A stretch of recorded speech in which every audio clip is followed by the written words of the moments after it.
Hey Raiders, we're going to take a look at this right triangle that we have here, and we're going to use our trigonometry skills to figure out the unknown side length, in this case generically labeled x, and we have our little reminder saying of SOHCAHTOA to help us remember the three basic ratios for sine, cosine, and tangent, where it tells us which two sides we're going to create a ratio for to kind of compare.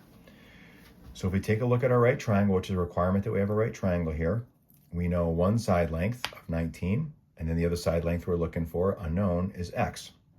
So just generically remember, with a right triangle, the two side lengths that make the 90-degree angle are generically called the legs, and then the side that's diagonal relative to those, which is also the longest side, is the hypotenuse.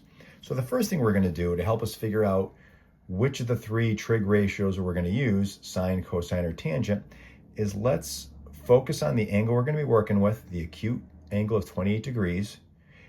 Let's label all three side lengths relative to this angle. So relative to this angle, this diagonal side here, which is the longest side of the right triangle, that's the hypotenuse. And that value is already given to us as a length of 19. And then we're looking for this vertical leg here. So generically it's called x. Relative to this 28-degree angle, our choices remaining are either opposite or adjacent. Well, you have to go all the way across the triangle to get here. So this is the opposite side of the triangle relative to the 28-degree angle. And then finally, last possible choice here, this horizontal leg is right next to, and it's literally part of this 28-degree angle. So that's adjacent to the angle. And if you look at what we're doing here, out of the two side lengths that are labeled and one that's not, we don't care at all in this particular case about the adjacent side. So it is the adjacent side, but we're not working with that. So any trig function that involves one of the side lengths being adjacent, in this case, cosine and tangent, we're not going to be using them.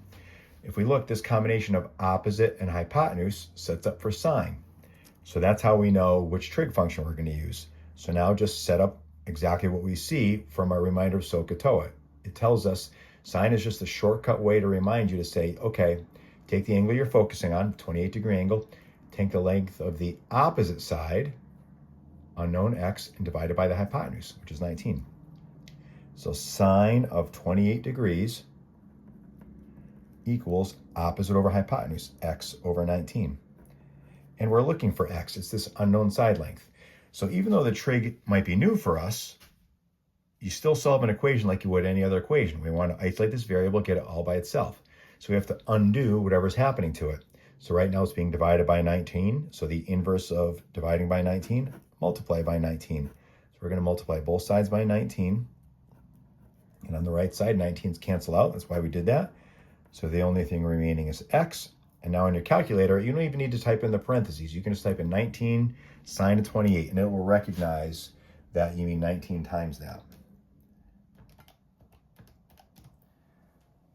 So if I round to one decimal place, this is approximately 8.9. And let's just stop for a second and see generically if this makes sense. We know the hypotenuse has to be the longest side of a triangle, and sure enough, it's longer than this vertical leg length that we just calculated of 8.9. So that does not guarantee you're right, but at least it makes sense. As opposed to if we had gotten an answer for this vertical leg x that was equal to or greater than this hypotenuse, we would have known we had done something wrong. All right, let's take a look at a little way that this problem can be mixed up a little bit. So if you look at it, different triangle, but again, relative to the angle we're going to be working with, 33 degrees, here's the opposite side and the hypotenuse. Those are the two labeled for us. So just like before, that's going to set up for sine. But notice the difference here is in the first problem, the unknown was a leg. Now the unknown is the hypotenuse. So that's going to look a little bit different for us algebraically, but we'll still set it up like we do. Sine of 33 degrees equals opposite over hypotenuse, 15 over x. So notice now our unknown's in the denominator. So we can solve this a couple different ways. What we'll do here is we're going to create a proportion out of this. So sine of 33 degrees, I'm going to put that over 1. And now we have a proportion. So we can cross multiply. Each cross product is going to equal the other. So 1 times 15 is 15. And that will equal a sine of 33 times x. So once again, we want to get x by itself. It's being multiplied by sine of 33 degrees. So the inverse operation, get rid of that, divide both sides by sine of 33 degrees.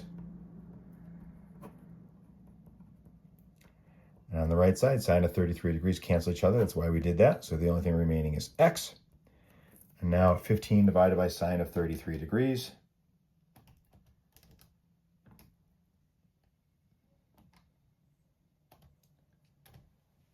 So this ends up being approximately 27.5. And again, taking a look if this makes sense, the hypotenuse should be the longest side of the right triangle. And sure enough, 27.5 is longer than this vertical leg of 15. So it doesn't guarantee you're right, but at least it suggests that you might have done it right, because that's consistent with what should be true for the side lengths relative to each other. All right, hope this helps.